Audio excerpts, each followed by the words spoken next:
Bem-vindos ao novo podcast do Ian, desta vez sobre as moedas centrais dos bancos digitais. Embora o desenvolvimento das criptomoedas tenha atraído um grande interesse mediático, está-se a preparar no setor financeiro uma revolução muito mais significativa e trata-se da criação das moedas digitais dos bancos centrais. Para nos explicar o que são e quais são as mudanças que vão trazer, os nossos convidados de hoje são o Afonso Essa, professor da Universidade Nova e fundador da Raise, e Miguel Faria Castro, economista da Reserva Federal de Saint Louis. Afonso, eu vou começar então contigo, para começar por perguntar de forma, enfim, até muito básica, para explicar o que é que são as moedas digitais dos bancos centrais e como é que elas vão transformar, se é que vão transformar a relação entre os cidadãos, as empresas e o Banco Central. Eu vou responder de uma perspectiva de negócio e depois o Miguel vai elucidar toda a gente sobre como é que o Banco Central vê esta transição. Acho que estamos aqui no meio de uma discussão sobre a infraestrutura do sistema financeiro. É disso que nós estamos a tratar. Eu diria que até muitos banqueiros centrais até podem argumentar que isto já existe, que já temos moeda digital de Banco Central, não a temos é ao acesso do cliente de retalho. E tecnicamente está correta essa visão.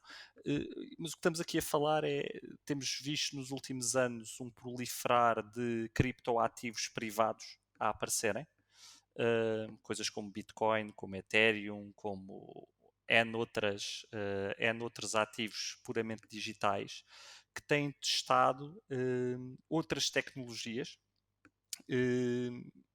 que põem se calhar em causa a tecnologia que hoje em dia está subjacente ao dinheiro, como nós o conhecemos. E, portanto, este debate que aparece agora sobre devem os bancos centrais disponibilizar a clientes de retalho moedas tipo Bitcoin, mas que são emitidas por eles, vem muito deste movimento, ou seja, desta disputa entre dinheiro privado e dinheiro público, se assim quisermos. Em termos de negócio, acho que é inevitável termos esta discussão. É inevitável termos esta discussão porque ainda agora vimos um país que por acaso não tem moeda própria há muito tempo, El Salvador, que vive com dólares há muito tempo, a adotar bitcoins como curso legal. Eu não acho isso em si muito interessante, acho super interessante que no dia em que é lançado, a infraestrutura que estava subjacente a esse lançamento colapsou, a infraestrutura tecnológica. Eu acho que isso é que é o interessante de debatermos, é percebermos todos os desafios que estão por trás disto. Ou seja, se passarmos a ter este género de dinheiro público disponível para o retalho, vão existir várias coisas que vão mudar. As pessoas precisam de estar mais despertas para wallets digitais, para o que é que vai ser o papel dos depósitos no futuro. Há aqui todo um conjunto de questões sobre como o sistema financeiro funciona hoje em dia que extravasam os métodos de pagamento. As pessoas depois associam muito isto a métodos de pagamento, mas há todo um outro conjunto de coisas que são impactadas. Por fim, só para não estar a falar muito mais tempo, em termos de métodos de pagamento, existem muitas dúvidas se as tecnologias que estão subjacentes a moedas digitais, e indiferentemente de serem de bancos centrais ou não, são mais eficientes do que a infraestrutura de pagamentos que temos hoje em dia. E isso é que é o cerne da questão, que é se eu tiver moeda digital de Banco Central emitido, se eu tiver o cripto-euro, portanto, falando aqui de Portugal, o cripto-euro vai ser mais eficiente para gerirmos a infraestrutura de pagamentos do que o que nós temos hoje em dia? Com o que vemos, com a tecnologia que está subjacente aos criptoativos atuais, tenho muitas dúvidas sobre isso. Tenho muitas dúvidas se ela vai ser mais eficiente a nível energético, a nível de custo, a nível de manutenção tecnológica, a nível de segurança. Outra vez, com a tecnologia que temos hoje em dia. Não quer dizer que isto mude no futuro. Agora, é um debate que é preciso ser feito porque estas tecnologias estão a evoluir, evoluem bem e aparentemente, eu acho que isto é um fator decisivo, aparentemente uma percentagem relevante do cliente de retalho mostra interesse em ter este género de criptoativos no seu património. E, portanto, é natural que os emissores de dinheiro, que no fim do dia não deixa de ser um token como todos os outros, também tenham que pensar se querem estar neste mercado ou não. Mas Miguel, acho que passa a bola. Ótima ideia. Passar para falar um bocadinho sobre essa relação entre o Banco Central e o resto da economia. Ah, como é que as coisas podem mudar? Devem mudar ou necessariamente terão que mudar? Pô, é uma ótima questão. Para começar, e isto, eu normalmente não faço isto quando participo em podcasts e coisas deste género, mas como isto é um tema relativamente sensível, quero só deixar claro que isto são as minhas opiniões pessoais, isto não são as posições oficiais da Reserva Federal, até porque nós aqui no Fed vamos lançar, penso que na próxima semana, um white paper sobre, porque estamos neste momento a estudar a possível criação e implementação de CBDC nos Estados Unidos. Eu, no geral, aquilo que. Pronto, obviamente, a minha perspectiva vai ser a perspectiva de dentro do Banco Central, que está neste momento a pensar em desenhar uma coisa deste género, mas queria subscrever a maior parte das coisas que o Afonso disse. Em primeiro lugar, e penso que isto foi o primeiro ponto que ele levantou, é nós, de certa forma, já temos uma coisa que é muito parecida à CBDC, na medida em que todos nós, quando a maioria das transações que nós levamos a cabo no nosso dia a dia são através de moeda eletrónica. Só que é moeda eletrónica que é principalmente moeda eletrónica emitida, entre aspas, por bancos privados. Estamos essencialmente a usar depósitos, a usar cartões de crédito. Portanto, nesse aspecto, em termos do nosso dia a dia, a introdução de CBDC não alteraria, penso que não alteraria muito a forma como nós vivemos e a forma como nós levamos a cabo transações. A principal diferença seria isto é uma coisa que o Afonso referiu, é que a forma como a maior parte dos países estão a estudar, a maior parte dos bancos centrais e autoridades monetárias estão a estudar a implementação do CBDC, seria, seria, através de um sistema em que todas as pessoas, todos os particulares, teriam acesso a uma conta de retalho, entre aspas, diretamente no Banco Central. A questão é que, e pronto, isto uma vez mais, isto é a minha opinião, não é a posição oficial da Fed, é que eu não percebo, sinceramente, qual é que é o problema fundamental que nós estamos a tentar resolver ao permitir que as pessoas tenham depósitos diretamente no Banco Central. Aqui nos Estados Unidos há quem fale em questões de inclusão financeira, há os chamados os unbanked, que são as pessoas que não têm conta bancária, mas a questão é que isto é uma porcentagem muito pequena da população, são cerca de 5% da população, e desses 5%, cerca de 3 quartos, ou seja, 75% desses 5%, são pessoas que não querem ter contas bancárias. E, portanto, obrigá-las a abrir uma conta bancária diretamente com o Banco Central não parece que seja que faça muito sentido, não é? Isto sem dizer que isto sem dizer que acho que há formas mais eficientes de resolver estas questões de inclusão financeira. E, aliás, uma coisa que existe em vários países da Europa são bancos públicos. Ah, Mais ou menos, penso que no caso específico de Portugal, penso que a Caixa Geral de Depósitos já desempenha um papel deste género, já não funciona tanto assim, mas era essencialmente um banco onde qualquer português poderia ter uma conta bancária, uma conta era criada quase automaticamente à nascença, e noutros países, outros países têm bancos públicos mais com esta função de inclusão financeira, e penso que isto resolveria este problema. Outras questões que muitas pessoas levantam, são questões relacionadas com a eficiência do sistema de pagamentos, que foi também aquilo que o Afonso estava a dizer, mas uma vez mais, eu acho que isto é uma questão um pouco ortogonal à questão da CBDC. Penso que tem havido muito progresso tecnológico a nível de melhorar e tornar mais rápidos e mais eficientes os sistemas de pagamentos, ou seja, a velocidade com que eu posso transferir dinheiro para outras pessoas e mesmo para outros países. E aliás, aqui, por exemplo, nos Estados Unidos, estamos a redesenhar, a Reserva Federal está a redesenhar completamente um sistema de pagamentos em tempo real que vai ser lançado, penso, no próximo ano, assim, o FedNow. Mas há uma coisa, isto não tem nada a ver.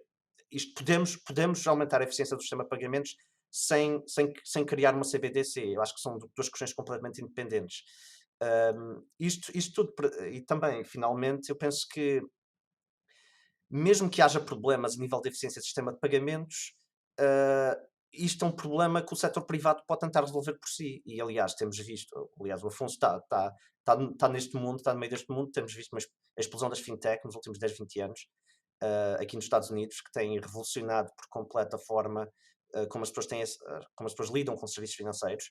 E há muita gente que acha que o setor bancário, principalmente tudo o que era em termos de atividades relacionadas com o retalho, era muito pouco competitivo nos Estados Unidos, e aquilo que temos visto é nos últimos 10 anos, vemos todas essas novas empresas que basicamente a competir com bancos em termos de pagamentos de retalho. O exemplo mais famoso, os exemplos mais famosos aqui penso que são o PayPal e o Venmo, aqui nos Estados Unidos.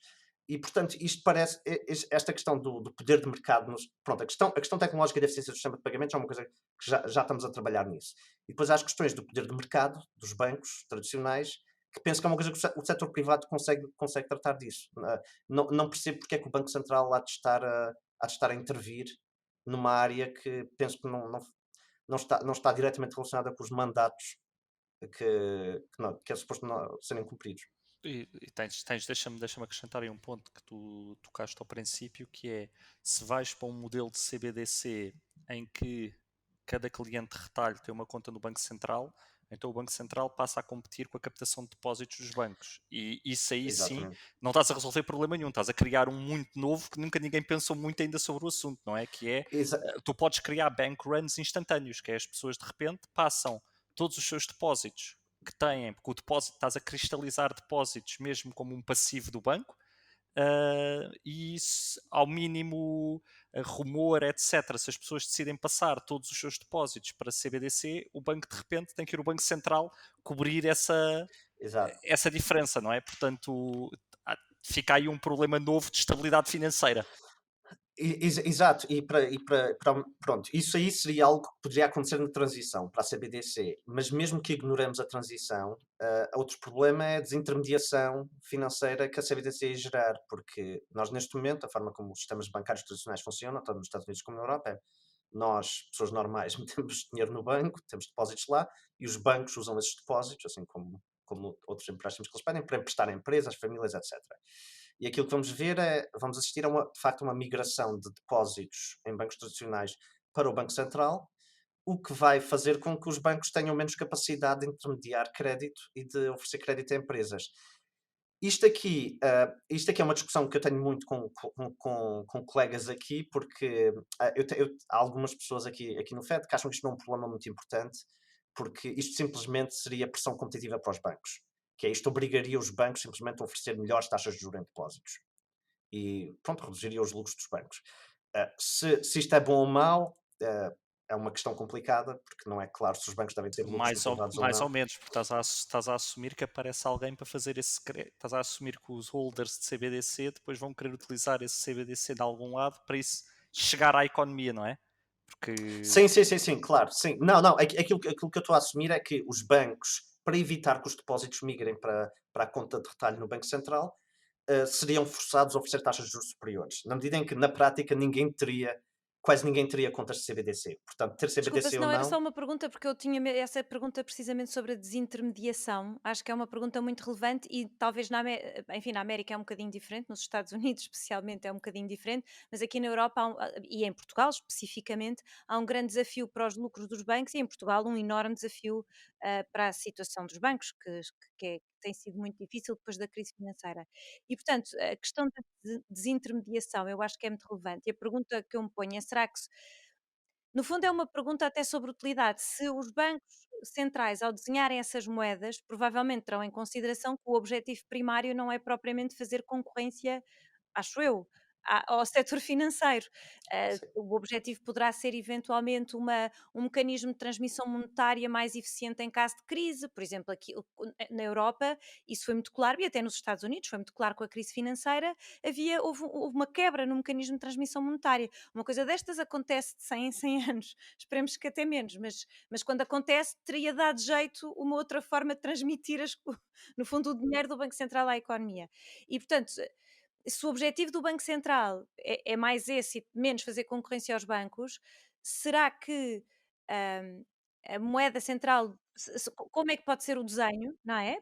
Para não fazer concorrência, e em segundo lugar, se não vai fazer concorrência, será que tem sim tantas vantagens para os consumidores ou se é mais, enfim, um seguro adicional e eventualmente uma forma de, enfim, em caso de crise, a poder contornar os problemas eventuais do setor financeiro. Não, não, é uma ótima questão, porque e pronto, isso tem a ver também com os moldes, os moldes em que a CBDC seria implementada. Digamos, num mundo perfeito, num modelo macroeconómico,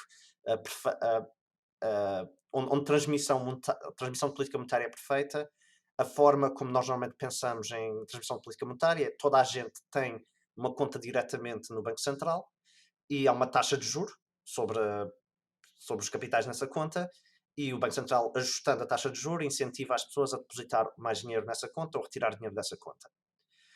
Ahm, Portanto, se o nosso objetivo é aumentar a eficácia de transmissão de política monetária, isso seria a forma mais eficiente de implementar uma CBDC. Mas agora, não é claro. Eu acho que isto oferecer, pagar juros em contas de CBDC, penso que isto seria bastante complicado em termos de, iria gerar imensa desintermediação. Aliás, penso que a forma como a maior parte dos países estão a pensar, penso que a maior parte das autoridades monetárias que estão a desenhar CBDCs estão cientes disso. Sim, por um lado, pagar a taxa de juros de referência na conta da CBDC seria excelente a nível de transmissão da política monetária, mas acho que isso aí então provavelmente seria muito disruptivo para o setor financeiro. Porque penso que ninguém está a considerar mesmo isso. A forma como eu penso que a maior parte dos bancos centrais, e aqui o Afonso pode me corrigir se disser alguma asneira, mas pelo menos a forma como está a ser pensado aqui nos Estados Unidos, é simplesmente uma conta onde temos dólares que são completamente fungíveis em relação a dólares físicos. E não seriam pagos juros aí. E é por isso que eu acho que, na realidade, não há assim grandes vantagens para os consumidores em levar. Esta CBDC não vai assim oferecer grandes vantagens nem para os consumidores, nem a nível de transmissão de política monetária direta. Eu queria deixar aqui só mais umas notas em relação a este tema. A primeira é que há relativamente poucos projetos de CBDC em produção, chamemos-lhe assim. Só há 3 países com projetos em produção. Há as Bahamas, as Bahamas é super interessante, mas também estamos a falar de um país em que 400 mil utilizadores para a CBDC. Temos a China, que pronto, é sempre um caso diferente neste género de coisas, porque é o país no mundo com maior aceitação de pagamentos eletrónicos, é um sistema bancário construído muito recentemente, portanto não pode ser uma base de comparação para o restante, e também as leis de privacidade e todo o resto de regras que se aplicam noutras jurisdições do mundo não se aplicam à China, e o Camboja também tem um projeto que também já está a funcionar. Mas eu acho que aquilo que o Miguel disse está certo, e a maior parte dos países estão a pensar em sistemas híbridos, na realidade, ou seja, são sistemas híbridos em que quem tem acesso, na realidade, à CBDC são os bancos, e os bancos estão a distribuir a CBDC, as wallets. Portanto, as pessoas têm contas continuam a ter contas indiretamente no Banco Central, que não deixa de ser muito diferente do que temos hoje em dia. Portanto, todos temos indiretamente uma conta no Banco Central. Aqui fica só mais cristalizada a parte tecnológica, e eu isso é que acho que é o push dos reguladores com o CBDC. Para mim, e a minha visão sobre isto, vem muito com o regulador a querer se posicionar como arquiteto tecnológico do sistema. Ou seja, o regulador a ver que há aqui um conjunto de tecnologias que estão a passar ao lado do sistema financeiro tradicional, e o estarmos a discutir CBDC obriga a que todos os players financeiros comecem a incorporar isto. Porque se vamos à minúcia, como o Miguel estava a dizer, na transmissão monetária eu tenho maneiras mais eficientes de fazer isto, no sistema de pagamentos também tenho outras formas.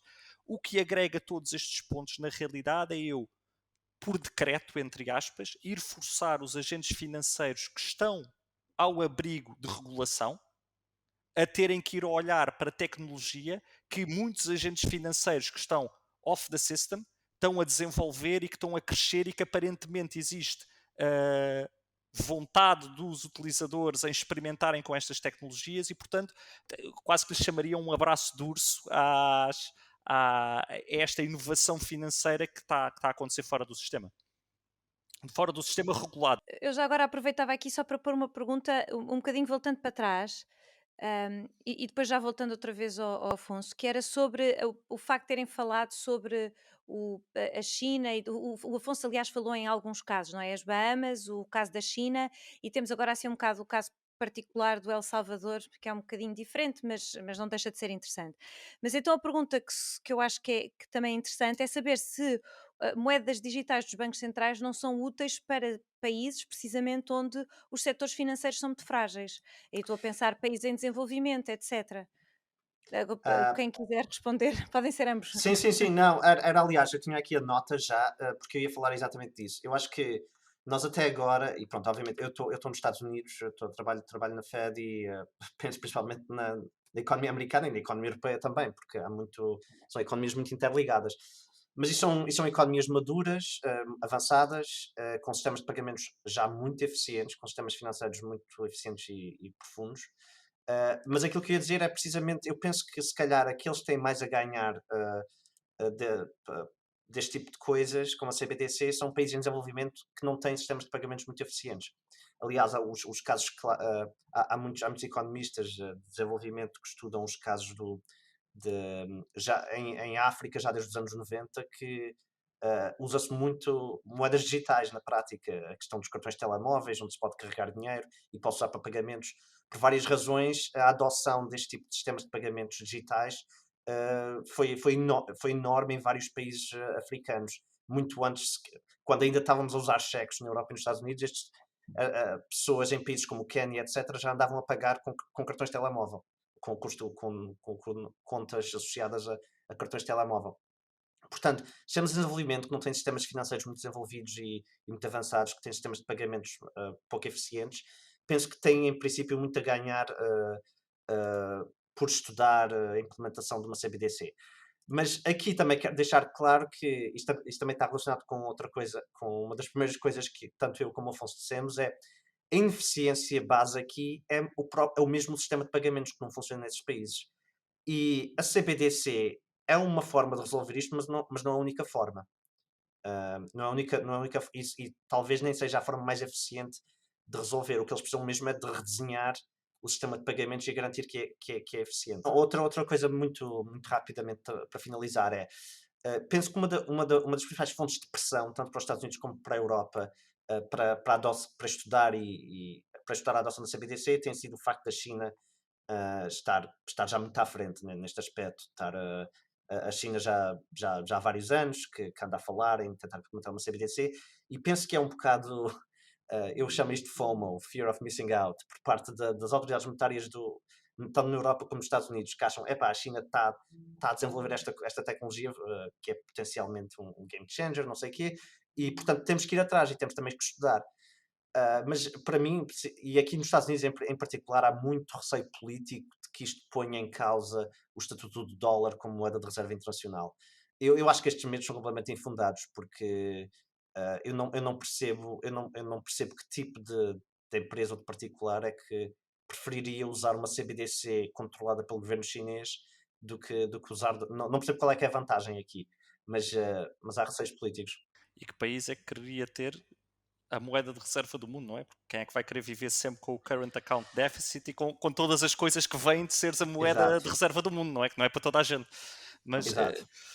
completando o que o Miguel estava a dizer, moedas, nós quando falamos em essas moedas digitais de Banco Central, moedas digitais ou tokens privados em África existem há séculos, como estava a dizer o Miguel, o caso do Quênia com o M-Pesa. Uma certa altura o M-Pesa era emitido pela Vodafone e circulavam mais M-Pesas no país do que shillings. Ou seja, a Vodafone teve que se sentar com o Banco Central do Quênia porque eles estavam a perder o controle da transmissão de moeda. Tinham perdido, de facto, o controle e hoje em dia altamente regulado essa parte. E a Vodafone e outras telecoms conseguiram replicar este modelo de moeda digital, em que de facto a telco substitui-se ao Banco Central, porque fica a fazer essa troca. Isto já existe de facto. Quando nós falamos destes casos do estrangeiro, o que é que eu acho interessante em El Salvador? Estamos a falar de uma pequena economia, estamos a falar de uma economia bastante pequena, acho que o PIB deve valer cerca de 25 ou 30 bis de dólares, não deve valer mais do que isso, que vive há mais de 15 anos com dólar como curso legal, ou seja, o Colón foi descontinuado, acho que em 2004 ou 2003, mais ou menos nessa altura, porque esses países têm um problema diferente, esses países não conseguiam suster moeda fiduciária própria. Nós ouvimos muito da parte das pessoas que acham que o BTC e os Ethereums vão substituir o euro e o dólar, porque dizem que isto não é tipo padrão ouro, eu não posso trocar euros nem dólares por nada, porque não percebem a ideia de moeda fiduciária. A moeda fiduciária tem um backing muito maior, que é a capacidade de produção da economia no futuro. Portanto, eu estar a dizer que não acredito no euro e no dólar, quer dizer que eu não acredito que estas economias vão conseguir produzir riqueza no futuro. Então temos todos problemas muito maiores do que a moeda, na realidade. Portanto, eu acho que as pessoas aí perdem-se um bocadinho no argumento. Concordo também com o Miguel, quando acho que há aqui algum fomo dos bancos centrais e das autoridades em geral, e de verem a China, mas acho também que, principalmente na Europa, o regulador europeu pôs na cabeça que blockchain, distributed ledger, tokenização são o futuro da infraestrutura financeira. E nós vemos isso não só... O ECB até está um bocadinho atrás nessa discussão, porque há um regulamento europeu chamado Markets and Crypto Assets, que vai entrar em vigor em 2024 ou 2025, que regula os criptoativos, mas muito mais do que regular os criptoativos, dá uma perspectiva muito clara que a Comissão Europeia acredita que os mercados financeiros vão estar tokenizados, ou seja, eu a prazo, se quero fazer uma emissão de obrigações na Europa, vou ter que fazer de uma base de blockchain e tokenizada, e portanto acho que há aqui um forçar mesmo do regulador em que os agentes económicos tenham que olhar para este assunto, que não possam...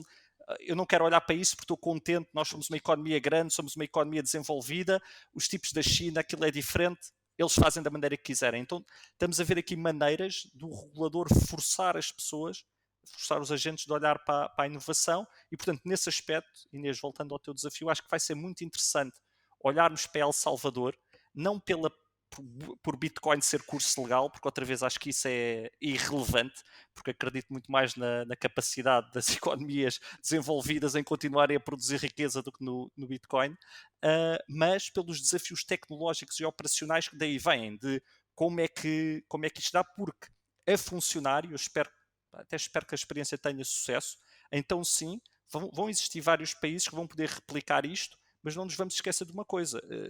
El Salvador conseguiu nos últimos anos imensa estabilidade económica por ter dolarizado a economia.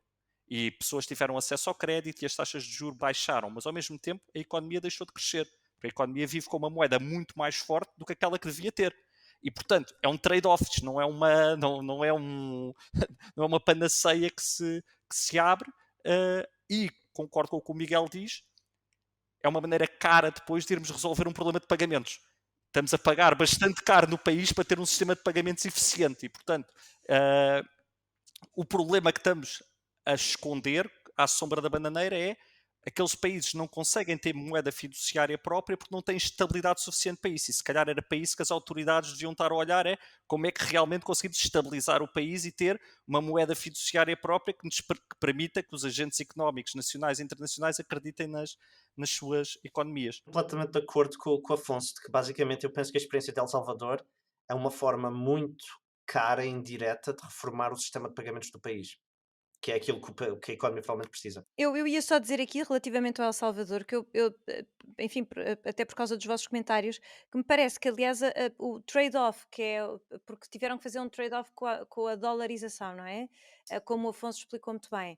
Ah, e agora fizeram uma nova troca, mas é uma nova troca que não lhes dá também especial estabilidade e ao mesmo tempo penso que não vai, enfim, contribuir, não sei se vai contribuir muito. Eu tenho uma visão aí um bocadinho cética de o first mover no Bitcoin, como curso legal, tinha tem algumas vantagens, dado muita da atividade que está associada a este género de criptoativos. Ou seja, se tens um país que aceita isto como curso legal, podes ter ali um país que se torna, entre aspas, um narco-estado de criptoativos, portanto, em que o rule of law seja mais fraco, o compliance seja mais fraco, o KYC seja mais fraco. Tanto é que em El Salvador, provavelmente não sabem, mas qualquer investidor estrangeiro que esteja disposto a pôr 3 bitcoins no país, 3 moedas inteiras no país, portanto estamos a falar de 150 mil dólares hoje em dia, ganha cidadania em El Salvador e provavelmente muito menos chatices em termos de impostos e de justificar a sua riqueza. Portanto, acho que não devemos menosprezar também esse fator. E um segundo fator em El Salvador, que é, em termos de manobra de marketing, isto é fantástico, não é? Nunca se falou tanto em El Salvador, e aí, enquanto economista, tenho que acreditar que, de certeza, que devem existir externalidades positivas, nem que seja ao nível do turismo. Vai haver pessoas que vão estar que vão querer ir ver em El Salvador só para ver Pagar em realmente, Bitcoin. para pagar em Bitcoin. Uma outra pergunta agora mais na perspectiva talvez de política externa quase da coisa. O Miguel referiu há bocado e pôs uma pergunta que eu achei muito interessante, que é: quem é que vai querer ter a moeda digital do Banco Central da China? E é uma pergunta interessante, porque de facto uma parte, acho eu, da motivação para o que está a acontecer nos outros países é também não ficar para trás, é um bocadinho não ficar para trás de outras regiões e em especial da China.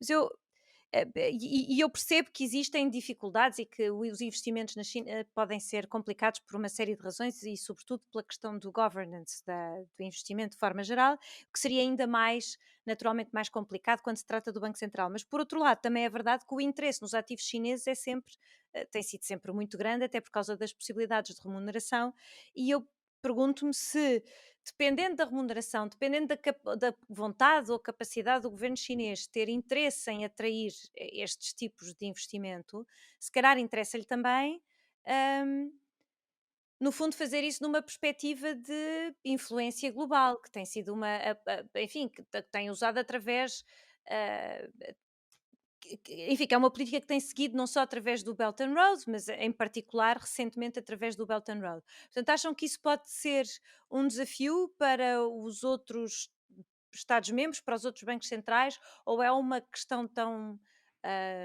enfim, já estamos a um nível que se calhar é demasiado micro e que provavelmente não vai, enfim, acabará por não acontecer?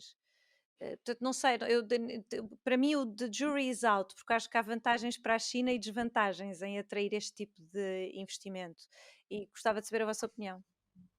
Eu po- Eu. Força, Vai, Miguel. força, não, Ah, não, força. então, para mim isto é a China tem feito aqui um caminho grande para tentar se tornar moeda de reserva, ok? Do mundo e passar a fazer parte de portfólios internacionais, um caminho, atenção, que foi super doloroso para o euro. O euro conseguiu isso, está a conseguir isso, eu diria que o euro está a conseguir isso. Só que o euro tem muito mais vantagem em termos de rule of law, não é? Ninguém tem na sua cabeça pensado que no dia em que quiser aceder aos seus euros não vai conseguir.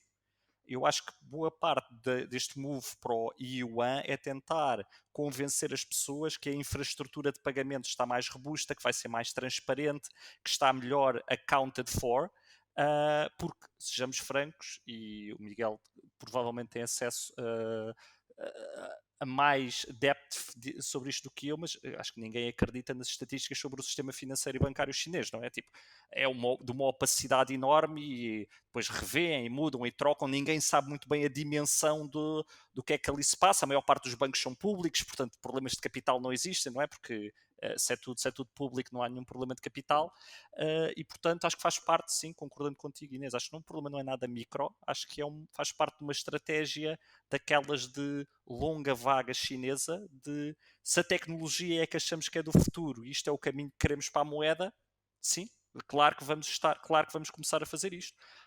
E não nos vamos esquecer que em 1999 tínhamos muitos economistas reputados e hoje em dia até, alguns deles até com prémios Nobel que achavam que o euro ia acabar daí a 5 anos e portanto não menorizemos o impacto que pode ter a China ser first mover nisto e de repente haver um consenso para a utilização.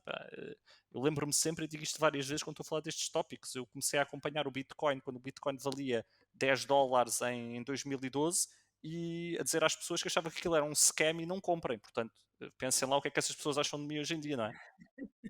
Ah, eu concordo completamente. Eu acho que isto é uma manobra política, essencialmente. Isto acho que é mais importante a nível de política externa da China do que a nível de política e influência económica da, da China. Eu penso que isto é tipo uma combinação de circunstâncias que acho que incentiva muito a que a China siga este tipo de percurso. Porque, para começar, semelhante a El Salvador, é a questão todas as vantagens que vêm com o facto de seres um first mover neste aspecto. Eles vão ser o principal grande país a adotar uma CBDC, a principal economia relevante no mundo, a nível global a adotar uma CBDC. E, em segundo lugar, para eles o custo é muito baixo de adotar uma CBDC por duas razões. A primeira, que o Afonso já referiu, é que eles têm um sistema bancário muito recente e já relativamente tecnologicamente, um sistema de pagamentos relativamente avançado. Portanto, para eles, a maior parte dos chineses no dia a dia já pagam eletronicamente usando, já não como é que se chama, se é o Baidu, exatamente.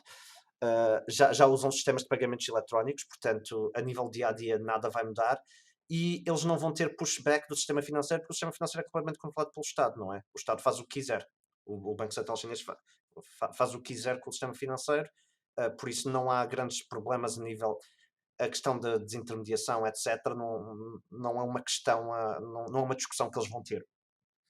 E finalmente há a questão de que, pronto, são um Estado totalitário em que não há rule of law, e isso tem sido também uma das questões que ainda não surgiu nesta conversa hoje, mas penso que se calhar há uns anos ao falar de CBDC, falava-se muito em questões de privacidade. E o facto de, por exemplo, se tivermos a CBDC no modo mais puro, em que todas as pessoas têm uma conta do Banco Central, basicamente o Banco Central consegue as, eh, monitorizar todos os pagamentos que são feitos em CBDC. Isto para algumas pessoas é uma vantagem, para outras pessoas é uma desvantagem. É uma vantagem porque, de facto, torna-se muito mais complicada a utilização de moeda oficial para tudo o que seja ilegal. Para, sei lá, comprar armas, comprar drogas, etc. Deixa-se poder usar CBDC, porque o Banco Central consegue observar todas as transações. Isto para algumas pessoas é uma vantagem e há vários economistas conhecidos que há uns anos estavam a defender que os Estados Unidos deviam adotar uma CBDC de facto para acabar com o uso do dólar em transações ilegais, para financiar terrorismo, etc. Mas para muitas pessoas é uma desvantagem, porque muitas pessoas não querem que o governo, principalmente o Banco Central, esteja a controlar aquilo que fazem ou deixam de fazer com o seu dinheiro. E aliás, isto aqui é provavelmente mais relevante nos Estados Unidos do que na Europa. Nos Estados Unidos as pessoas tendem a ter menos confiança em tudo o que sejam instituições públicas. E pronto, com a CBDC tudo isto acaba. E é uma questão que politicamente seria complicada nos Estados Unidos e penso que também em alguns países da Europa, mas que na China, como a China é um Estado totalitário, ninguém quer saber, não é? Olha que eles na China tinham ainda um problema adicional que é o da economia paralela, não é? Teres muitos negócios que vivem de coisas paralelas, então o que eles criaram há um teto.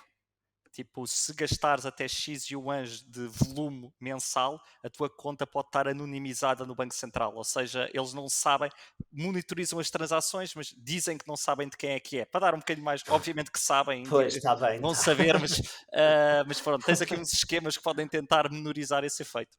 Mas sim, continua, desculpa. Não, e outra questão é, a razão pela qual eu duvido muito, pronto, há esta questão do rule of law, que é a razão pela qual eu duvido muito que o yuan digital alguma vez seja uma moeda de reserva internacional. Porque quem é que quer transacionar numa moeda que a qualquer momento, porque nós sabemos que como é um Estado totalitário, sem checks and balances, na China eles decidem fazer uma coisa e fazem, e não há discussão sobre o que quer que seja. Quem é que quer ter fundos numa conta em que se calhar amanhã o Xi Jinping acorda e diz queremos cortar a massa monetária total em circulação por metade, eu acordo amanhã e só tenho metade do dinheiro lá. E isto foi decidido alguns em Beijing e aconteceu instantaneamente. Não, pensa assim, tipo, há uma crise na China, afinal há muito mal parado nos bancos, imposto especial sobre Exato. os estrangeiros. Exatamente. 80%, Exatamente. haircut. Os chineses Por vão isso todos adorar, tipo, e quem tem o ativo, quem tem o ativo e é estrangeiro, pronto, foi à exatamente. vida.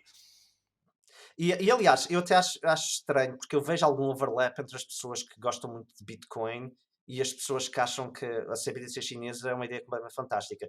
Porque tradicionalmente as pessoas que gostam de Bitcoin, pelo menos aqui nos Estados Unidos, são pessoas que acham que são muitos, são normalmente apoiantes do padrão ouro, etc., que acham que não deve ser função do governo, através do Banco Central, controlar a quantidade de moeda na economia. E que, portanto, a Bitcoin limita, por construção, a quantidade de massa monetária que está disponível, e isto resolve, isto, na minha opinião, tem muitos problemas, mas também resolve problemas como a inflação, etc., como governos a criar inflação. A CBDC, principalmente de um país como a China, é o oposto, completamente. É o oposto. E, aliás, diria que coisas como o dólar e o euro não digitais estão algures no meio entre os dois.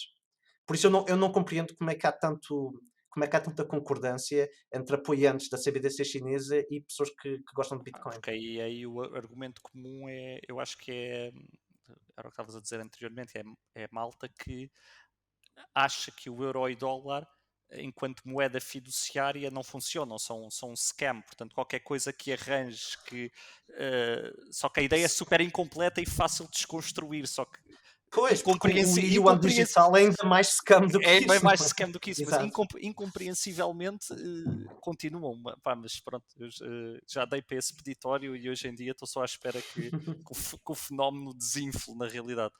Olha, muito obrigada. Só um último desafio para os dois, uma pergunta muito rápida, até para não esticar muito o vosso tempo, foi muito generoso já até estarem aqui a falar connosco hoje sobre isto, que acham, em termos de timing, já percebi que a Reserva Federal está já a preparar um white paper, tem havido já coisas, uns papers também do BIS, etc. Acham que estamos muito longe, muito perto, de um prazo de 5 anos, 10 anos, 20 anos, ou que já para o ano de eventualmente os bancos centrais dos países desenvolvidos começarem a tentar pôr qualquer coisa cá fora. Daqui do lado dos Estados Unidos, pronto, nós estamos a estudar isso, mas eu duvido que nos próximos. Aliás, porque há também muitas questões legais que já são um pouco mais micro em relação a isto, e há muitos detalhes a acertar, porque é tal coisa isto. Acho que foi um tema recorrente aqui nesta nossa conversa foi que ainda não é claro como é que os bancos centrais vão exatamente implementar isso, se vai de facto haver contas de retalho, podem ser diretamente detidas por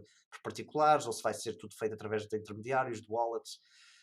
E penso que, pelo menos nos Estados Unidos, muitas destas questões têm de ser, são questões legais importantes que têm de ser testadas pelo Congresso. Que o Banco Central nos Estados Unidos não teria poder legal para determinar algumas destas escolhas. E, portanto, há de haver, pelo menos aqui nos Estados Unidos, terá de haver um processo político para a implementação do CBDC, e isto penso que, obviamente, vai tornar as coisas mais lentas. Na Europa também, acho que na Europa estamos um bocadinho mais à frente. O ECB fez uma consulta pública este ano, a consulta pública europeia mais participada de sempre, quando pôs cá fora as suas ideias sobre o que seria um euro digital, o CBDC. O que sai dessa consulta pública é que entramos num período de estudo que pode durar agora 3 anos. O objetivo desse período de estudo é dar uma recomendação do que seria um modelo final. Esse modelo final depois seria o que ia necessitar de um processo político. E voltando só, há inúmeros problemas aqui. Eu na Europa vejo logo o principal, que vai andar à volta do sigilo bancário, em que os Estados-membros têm visões completamente distintas sobre o sigilo bancário. Ou seja, em Portugal, em Espanha, é um valor sacrossanto, o sigilo bancário. Em países do norte da Europa é um não tema. E, portanto, vai ser difícil irmos fazer vai ser um processo difícil que acho que se vai fazer na realidade aos poucos. Acho que se vai fazer aos poucos, como tudo na Europa. Se calhar até com um bocadinho de falta de transparência, o que também caracteriza muito das evoluções da União Europeia, mas se calhar é a única forma de andarmos para a frente. Mas acho que vamos continuar a discutir este tema durante muito tempo. Acho que o maior mérito de vermos os reguladores, outra vez repetindo esta ideia que já deixei aqui hoje várias vezes, o maior mérito de vermos os reguladores a pensarem sobre isto é que obrigam os agentes privados regulados que estejam dentro do sistema a tentarem precaver-se, que é, ok, se eu tenho o regulador a pensar sobre isto, mais vale eu pensar agora e começar a desenvolver capabilities agora do que ter que ir a correr atrás da bola se eles puserem cá fora uma peça legislativa que me diz daqui a 2 anos tens que estar compliant com isso porque aí vai ser mais caro. E nisso acho que a iniciativa tem bastante mérito, apesar de, quando vamos para o plano mais técnico, macroeconómico hoje, até de pagamentos, o que seja, fica difícil de perceber o que é que CBDC realmente vai resolver e fazer melhor do que o que nós temos, do que nós temos hoje em dia, tirando uma ideia pá, super naive de super transparência do sistema, etc., que sabemos que é naive, é bom jargão, mas pá, no fim do dia acho que não traz assim nada do outro mundo. Muito bem, muito obrigada a ambos por terem participado no nosso podcast, acho que foi muito elucidativo e, portanto, agradeço ao Miguel, ao Afonso e acho que no futuro vamos continuar a debater isto e, portanto, provavelmente vou pedir de novo para virem para debater este e outros temas ligados ao setor financeiro e à evolução tecnológica, etc., no setor financeiro. Portanto, muito obrigada a ambos. Obrigado.